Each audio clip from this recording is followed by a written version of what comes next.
Jeanette and I endeavoured never to say it's not fair. We knew it wasn't fair in some ways, and we knew our lives been incredibly not fair in all beautiful ways.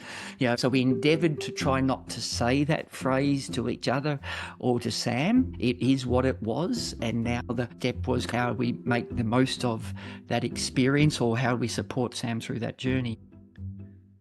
Justin Robinson, welcome. Joe and I are so delighted to be having a conversation with you today. Thank you, Anne. Thank you, Joe. What was a key challenge or event in your life? The one that I would love to share was our experience with the health of our eldest child when he was aged 11. My wife, Jeanette, we had 4 kids. Sam was our eldest and just going into year 6 and 11 years old. And our doctor very kindly and lovingly knocked on our door at 9 o'clock at night. And we thought, how amazing is the service of your GP to do this? And also, you don't really want your doctor knocking on your door at that time of night. And what we found out on that evening was that Sam had been diagnosed with osteosarcoma, and so bone cancer in his thigh. Interestingly, we had been on the journey for about a month, from maybe mid-January, but we always had a story that bowling in the cricket nets on our little holiday in January down at Anglesea, Dad had bowled a beautiful ball that cut him beautifully and got him right in the thigh. And hurt him a fair bit. And I went and looked after him, and I was a little bit worried.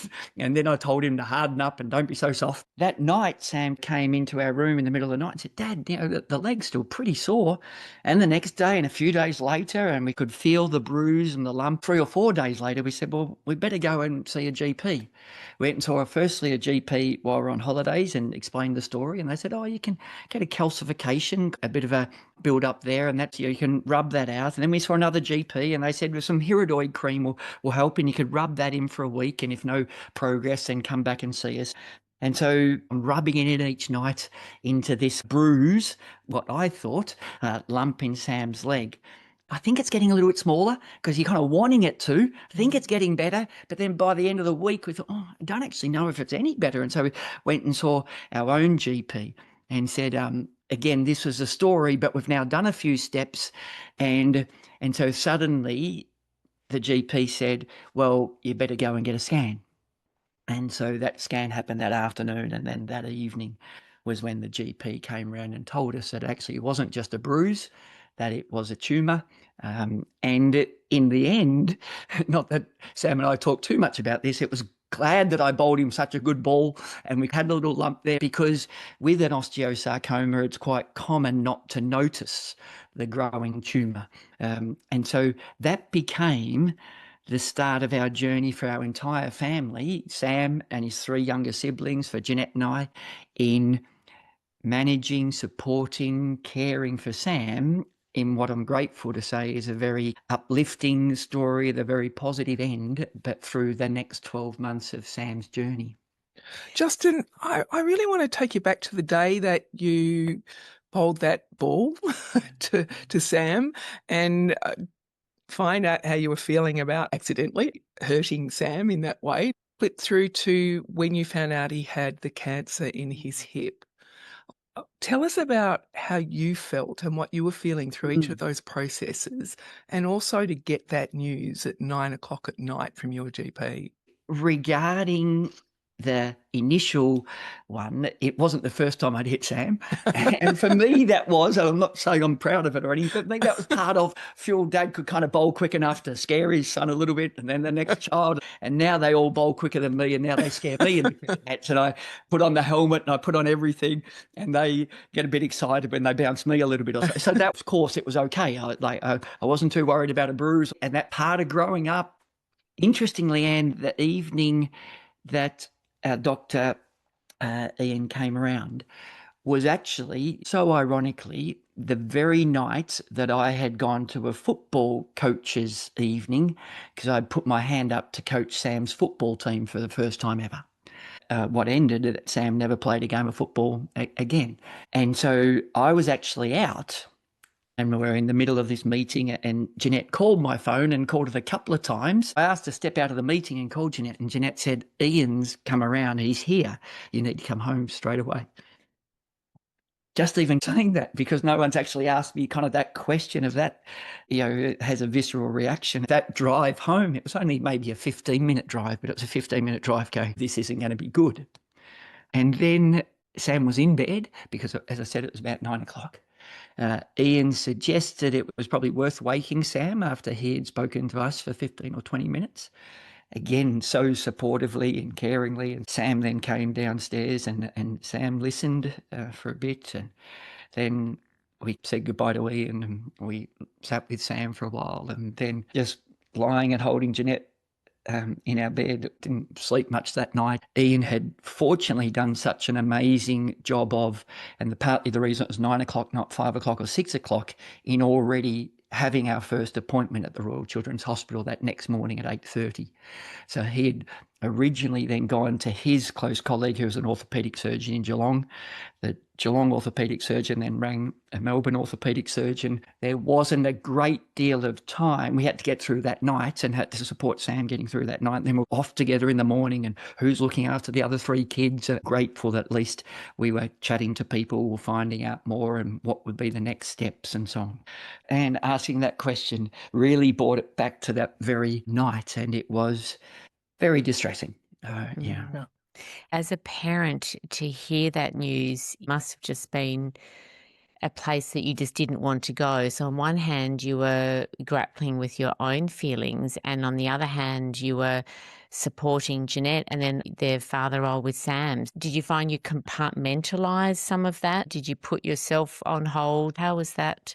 A really interesting question, Jo. I think as a parent, and Jeanette was exactly the same, where you had to be strong because Sam was our main point of care and the other kids. Certainly when any of the kids were awake or are doing things, or we're trying to be a bit light, a little bit funny, trying to find something to do, something to distract. And then it was more, so grateful that Jeanette and I were able to grieve and go through the emotions together, and in a pretty similar way. Everything was on hold. It was the moment we could wake. It was all about Sam and what the next steps and support were, and then of course the other kids. Then when it was just Jeanette and I, it was just trying to hang on to each other, checking in with one another. I remember a couple of little bits of advice earlier, and the very first day we got to the Children's Hospital, we had the person in charge of the ward took us on a short tour, and she looked at Jeanette and I and she said, you look pretty organised. Could I give you one piece of advice? And we said, please. And she said, don't plan. And that 2 words of don't plan, because we were planners and we did plan because we had 3 other kids. The idea of just knowing from day one that you think Sam will be able to come home, and then the bloods won't happen and the levels won't clear, and then you think you'll be home, but then you will have another different reaction and you'll be back in, and all these sorts of things. And throughout that year, of which Sam had 250 nights in the Children's Hospital, and early on it was the operation where they removed 16 centimetres of his femur. We were told that it was likely that his leg would be amputated, and that was going to be the way for getting rid of the cancer. But they then went with a burst of chemo to reduce the tumour, then the 11-hour operation where they grafted his fibula from his other leg into it. And then it was another 5 or 6 years of 15 operations and leg lengthenings in year 8, leg lengthenings again in year 11. That was one piece of advice was from the nurse, and another piece of advice was from the orthopaedic surgeon, and he suggested it, maybe it was even the oncologist, and said, I'd suggest don't Google. Don't go and search the net. And Jeanette and I were never really tempted to. We both went with, we put our trust explicitly in our doctor and now the surgeons and the oncologist and the orthopaedic surgeon at the Children's Hospital. Let's not go down that path. Let's put our trust in them. Let's do our best to kind of coordinate together how we can best care, because really Jeanette and I, for most of that year, were ships passing in the night. It was Jeanette's nights in the hospital with Sam generally during the week. I would come up with the 3 other kids on Wednesday night. We were glad that there was a McDonald's. We were close enough, we're an hour away from the hospital, that we didn't need to use any Ronald McDonald house accommodation. But to have McDonald's for the other 3 kids, it was great, we're going to see Mum, great, we're going to see Sam, great, we're going to get McDonald's. This sounds a fun little trip. That was helpful for us. Then I'd come up on the Friday night and Jeanette would come back and she'd come up on the Sunday night. So it was a little bit of that juggling, but we were fortunate that Jeanette and I were able to do this together. Justin, how did those two pieces of advice, don't plan and don't Google, how did that play out for you over that period of time? What was its benefits for you? It's just the wisdom from others that so we did have a plan, but we held that plan so loosely. And so we would tell friends and family who were looking after the other kids, think we're due home on Friday afternoon, but it might be Saturday, it might be Sunday. We knew that everything was very fluid. Therefore, that enabled us to be that. Sam then got the measles when he was going to have his couple of weeks at home, and then we were into Geelong Hospital, and that was completely not the plan. And then when, because of the way the treatment was going, they decided to change the treatment plan, and all that made, so it enabled us to be flexible.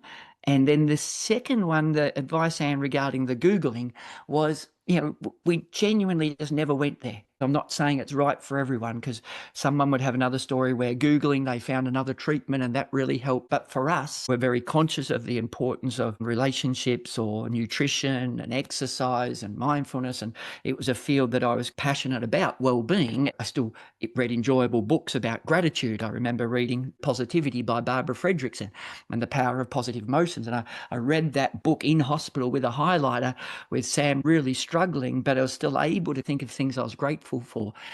So just to not go down that path, let's hang in there together and trust the professionals. Justin, what you actually did was you surrendered to the journey. And in that surrender, it allowed you to go with whatever was happening in the moment and stay in the moment to deal with that. I think the way you say that, that's helpful for me, because I may not have even quite had that language. But I think, Anne, that we certainly did our best not to fight. Jeanette and I endeavoured never to say it's not fair. We knew it wasn't fair in some ways, and we knew our lives been incredibly not fair in all beautiful ways. So we endeavoured to try not to say that phrase to each other or to Sam. It is what it was, and now the step was kind of how we make the most of that experience, or how we support Sam through that journey. And Dad also gave me a phrase, and isn't it fascinating when in difficult times how just a little sentence genuinely sticks with you for years and years. And Dad said to me very early on, again, I wouldn't have, I don't think, have done this without Dad's wisdom. And he said, Justin, people will want to help, and there's probably not much they can do, but if anyone ever says, is there anything I can do? Your answer should be yes. And I thought, and I think I would have gone, like many people, stoically and understandably go, oh, thanks, we're okay. And Dad said to me, it's not about you, it's about them. They feel helpless. They are kind of helpless. There is kind of nothing they can do, but they want to. And you're part of a community. And we were living at Geelong Grammar at the time, where there's 100 families living on campus. And the next door neighbour went out and bought another chest freezer and put that in the garage in the house next door. And that chest freezer stayed full with food for over a year. And then others looked after our kids, and others took them for a walk, and others did various bits of cleaning or washing and so on, popped into the hospital. My default, when people say, can you help? I generally go, oh, that'd be great. And then I might be, if there's anything you'd like to cook sometime in the next few weeks, I'd be so grateful. So Dad's piece of advice there also was very powerful for me.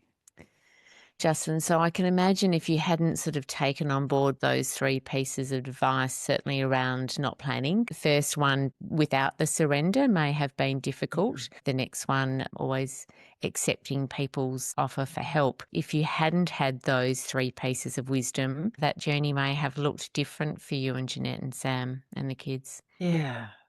Fortunately, due to the care and the medicine and the whole support team around Sam, from doctors and physios and nurses, and on the list kind of goes, I suspect we may have got through it, or we would have got through it, because people have got through things a million times harder, and somehow we would have managed our way through it. But we're very grateful that our other three kids were very much a part of the journey. I think we're kind of old enough. Sam being 11, Meg was 9, Holly was 7, Jack was 4. So Jack was almost too young to kind of remember it too much. We're very grateful Sam was old enough to understand what was happening. Like in the oncology ward, when you're seeing people with leukemia who are 1 year of age and their beaded journey, which is a beautiful thing that they honoured Sam with his beaded journey. Sam was able to know the names of his medication. Oh, I'm getting methotrexate, and then this is why this is happening, and this is what the level needs to go home. It's helped me realise that life is better done together, and whatever together means, whether that's just your nucleus family, your extended family, your neighbourhood, your community, your sports team, whatever we is. And so I think we're able to do that, and hopefully that's through that challenge we've taken that lesson for life. Justin, tell us a bit more about the fears that you experienced. I imagine they would have been different at different phases of Sam's journey. But for you, you specifically as dad.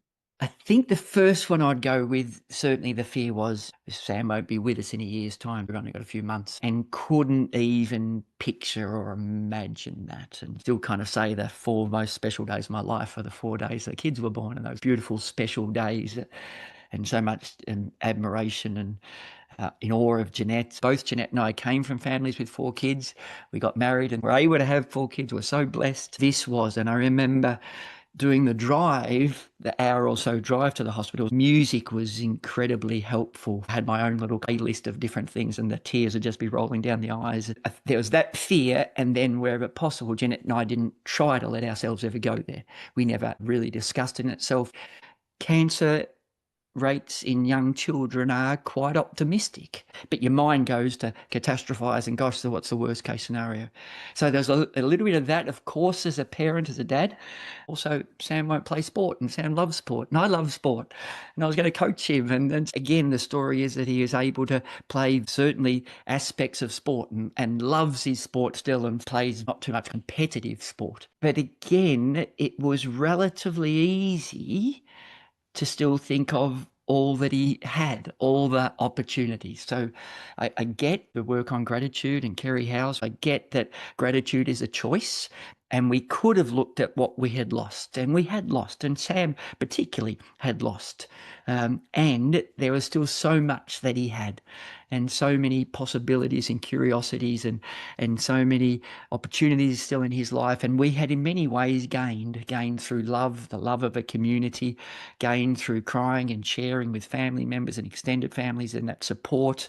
And we had no idea really the love that was right on our doorstep until it poured out from everybody. And then the great news is that this time next month, Sam will be a doctor. Wow. And Sam kind of thinks in many ways he chose that path partly because he had long and strong relationships with his oncologist and his orthopaedic surgeon from year 6 through to year 12. That he thought, well, if I can, I wonder if I could go into the medical field. Meg's a physio in hospitals, and then Holly's just finishing her nursing degree. Looks like Jack's going to do finance, but like the fact that all the 3 oldest kind of kids have all gone down this health field, and Sam's delivered his own baby, and so Sam will become a doctor and will be able to give back. Maybe about 2 or 3 months ago, Sam was in a tute at Geelong Hospital, run by an orthopaedic surgeon, and one of the last slides in this 2-hour tute came up, and the orthopaedic surgeon put it up, and the doctor, and said, what do you think this is, to this group of about 20 people? And one person put that, is that maybe an osteosarcoma? And it actually ended up being Sam's scan. So that the doctor there was saying, he goes, well, actually, this is a local person. This is someone about 10 years ago. And his dad got him with a cricket ball. And Sam's sitting there hearing this story. Sam didn't say anything. He goes, like, I thought it was probably me, but then rang Jeanette up the moment he came out of the tute. And a couple of his mates in his tute, not all of them knew Sam's story, but a couple didn't, go, was that you, Sam? And so Sam then rang up Jeanette and he said, have you still got the scans, Mum? Came straight home, looked up the scans, it was definitely me. And so then the following week at the end of the tute, he went up to the doctor and said, you know, had that last scan? That was actually me. And the doctor, he had a couple of reactions. Firstly, he just said, I hope I didn't trigger anything.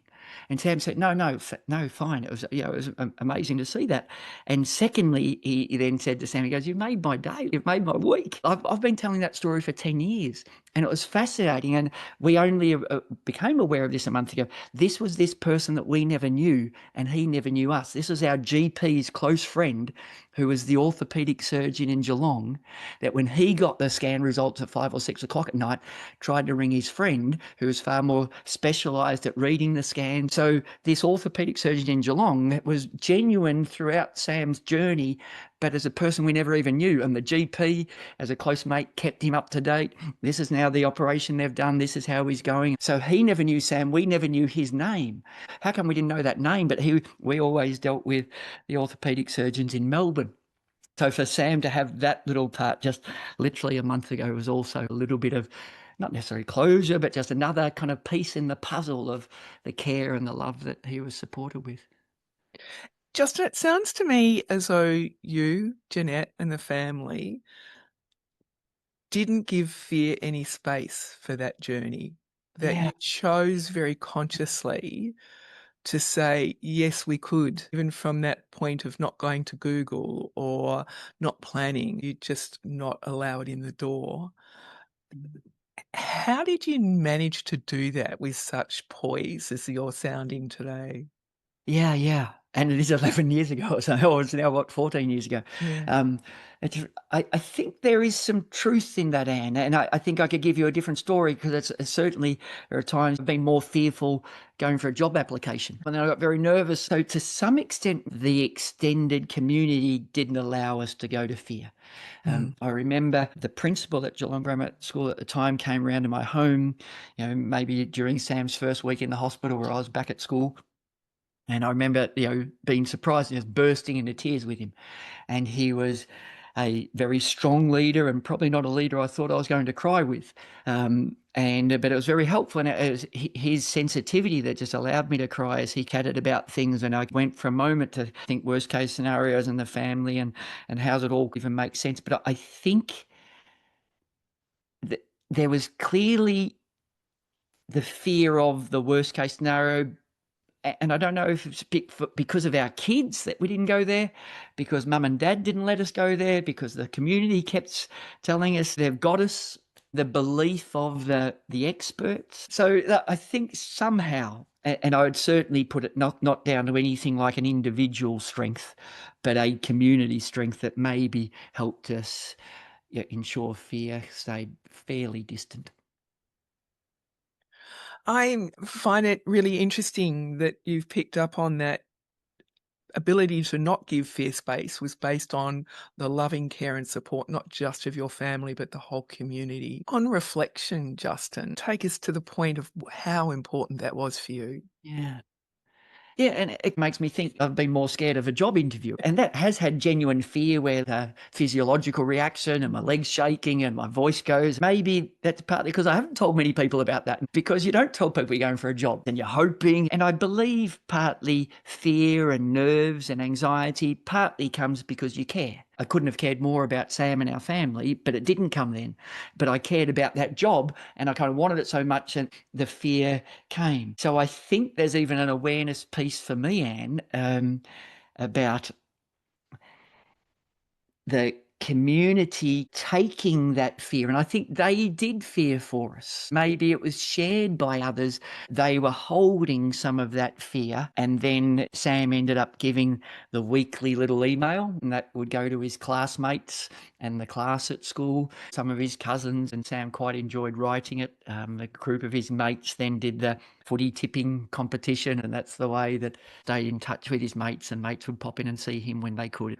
Justin, is it more that fear was there, but it wasn't as overwhelming as it could have been if you hadn't had that sense of shared holding of fear? Is that perhaps what was happening? I have never asked Sam, and obviously we will never quite be able to compare who had more fear, mum, dad or Sam, but I can imagine maybe, Sam didn't have too many moments in the hospital room by himself, but he certainly still would have had hours of it at different stages. When you're by yourself, it came. And I was rarely by myself. Literally that car trip was the only time I was by myself. Lie in bed at night, And that's often when those fears come, whether it was still the action of there are still things to do tomorrow for the other kids, things to think about, things I can read, something to bring up the Sam to make him laugh, something I can do for Jeanette. And for me, it was a little bit of the action. I think my dad, as long as you got a strategy or something to do, or let's have some tactics here and we'll work this out and so on. Maybe I also didn't allow myself to sit in it long enough, and maybe I held some of that tension in different ways. It's interesting that you talked about the time on your own mainly was the drive home, which was an hour, and you mentioned earlier that often your playlists allowed you to cry, to release the emotion that was building, seeing Sam going through that, not knowing what the outcome was eventually going to be. And your description with your surrender, that was enough, that was able to pull you through. Yeah, and I feel grateful that I was educated, maybe not quite the right word, but experienced in the field of wellbeing education, of positive education, of positive psychology. I was the furthest thing away from being a psychologist myself. I was a phys ed maths teacher, but I had the opportunity to be a head of house and a head of department, a head of boarding house and head of year, and those roles where you cared for.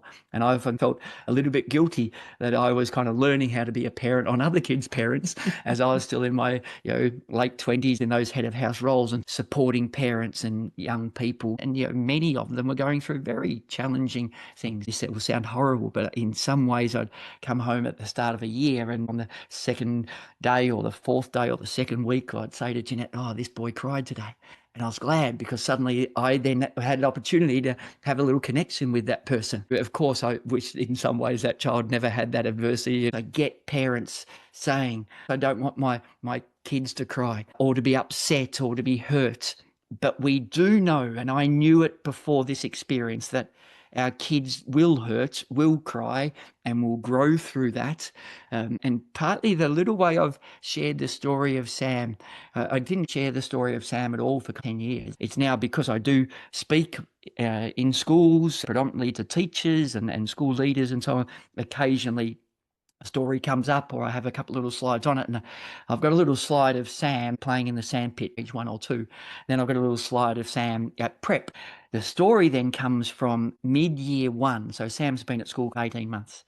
And I come home at the end of the day, and Jeanette's at home looking after the other kids. Jeanette said, "Did you hear what happened to Sam at school today?" I said, "I haven't heard anything." She goes, "Oh, the teacher rang me at lunchtime, and Sam was inconsolable.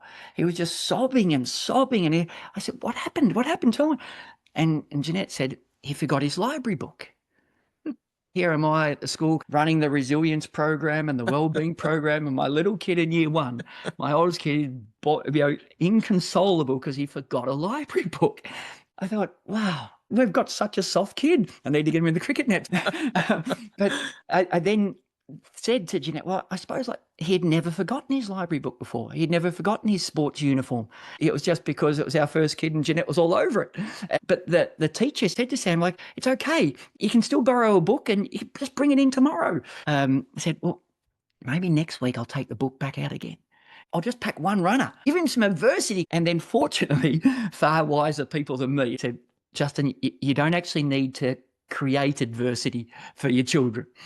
And how truer than here was I talking about taking a runner out of his sports bag or something, and here 4 or 5 years later he's been diagnosed with one of the biggest challenges of his life. Reminds me to help remember as a parent, and now the kids are older, Sam's 26 and Jack the youngest is 19, and they're bigger problems. There's a little car accident, there's a relationship breakdown, there's not getting a job, there's not going well at uni, and then they wouldn't be well-rounded kids. When they have that, I can listen, I can help them know that Jeanette and I are here if they would like to chat. To all the parents listening, there will be ups and downs in your child's life, ups and downs in your life. There will be great sorrow and sadness, and I hope great joy and love. Won't necessarily balance out each other. We can be very blessed and very unfortunate. That's the life and the cards we're dealt, and I don't know what my next card is tomorrow or the next day or the next week or the next year for me, and that's part of what makes life precious.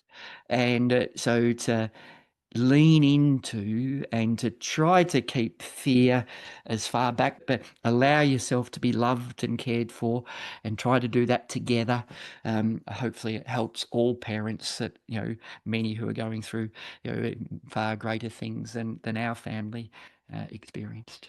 To go back to when you were saying fear and that it was a shared experience, by giving yourself permission to have those tears. So on that drive to and from Melbourne, you crying and then perhaps you crying with others at times, giving yourself permission to actually allow yourself to experience some of those feelings at certain times. Do you think that was a crucial part of that journey as well?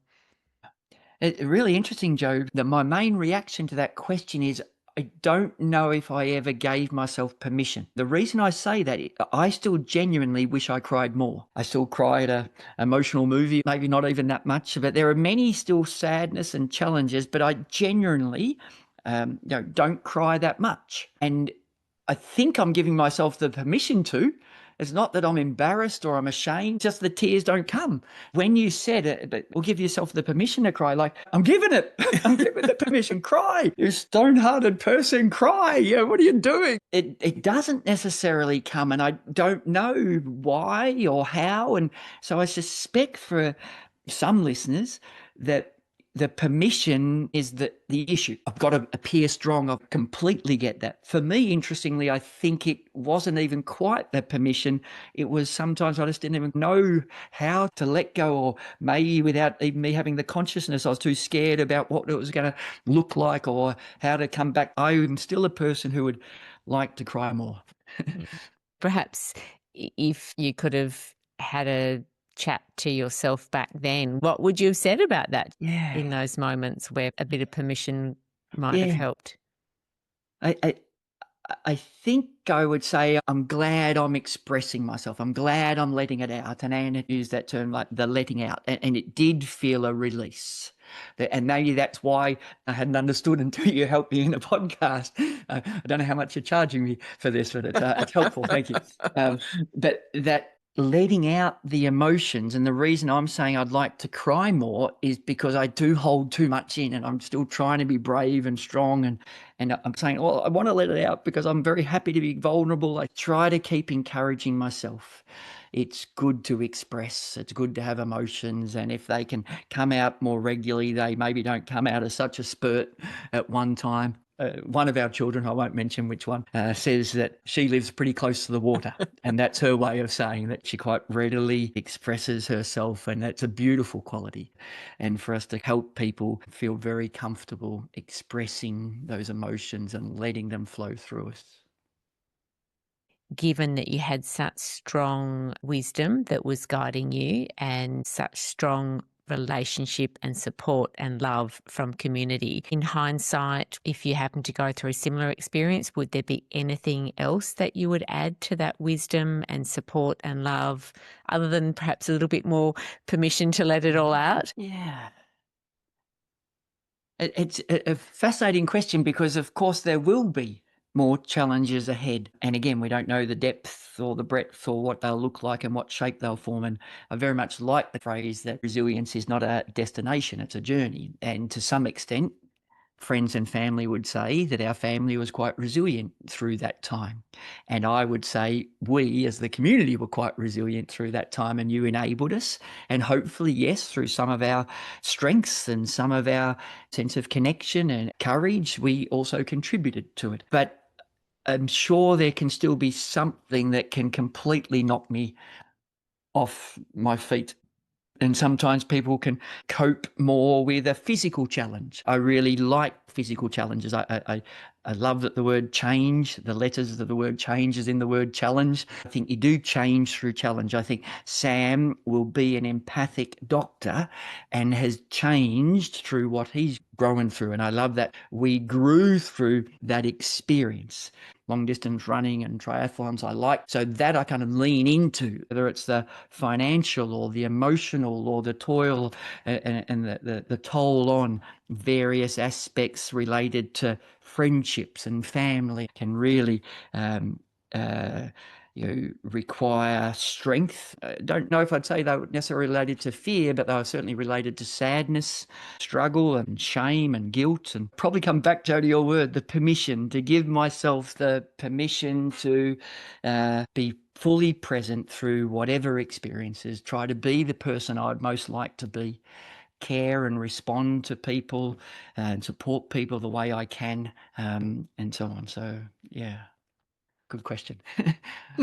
Well, Justin, it is a gift to us to hear you reshare your journey with that very significant challenge that you face with Sam, and just what a beautiful full circle to hear that Sam's going to be graduating as a doctor himself. This journey you've shared with us has brought a lot of gifts already. As far as you at that age, at 10 or 11-year-old self, what would you tell your 10 or 11-year-old self, given what you know now? Yeah, thank you. Joe, just going back to the full circle before I very much try to hang on to that question and come back to it, the full circle. Just on Tuesday, so just 2 days ago, I was at the John Hunter Hospital School in Newcastle, and at the education school there and in the children's ward, and because they work with hat wellbeing, which is all about images and thoughts and lessons for young people. We've designed 20 hospital hats for young people to foster hope and connection, and drawn by Matthew Johnston, a beautiful illustrator. And to be there, I teared up at different stages. We did the little quiz. Captain Starlight came into the room. Here I was with some siblings, I was with some patients, I was with the educators doing such an amazing job. And I was thinking, wow, our journey was now 15 years ago. And other families that were going through similar and different journeys, but the experience of their children being very unwell, and possibly these little thoughts or images or lessons were also helping some of those families and parents and young people. So that was also another beautiful little, oh, wow, isn't it how things can come full circle. And we were cared for, and hopefully some of the wisdom, it brings joy to my heart that there might be a little sentence I said that may help one of your listeners, because I have been so grateful to have been helped by so many. And so back to the question, Joe, of the 10-year-old, I think I'd say, keep trying to practice your footy and your kicking, because you might get to play for Carlton one day in the AFL. I know not every person can say this to themselves, but I was very fortunate to be able to say, and I think I just say it louder to myself, you are loved. Because I was loved by my mum and dad, I was loved by my siblings, I was loved by my mates, I was loved by my teachers, and not everyone and not all the time. I had a constant unconditional love from my mum and dad. So just to have that little voice whenever anything came up, know that you're loved. And I hope our 4 kids know that they're loved, and hopefully that broad idealistic word, but for me it's a genuine, that love can get you through so many things. Wow. And that's certainly been very evident in your story that you've shared with us so far, Justin. What has been the greatest gift that this experience and challenge has given you?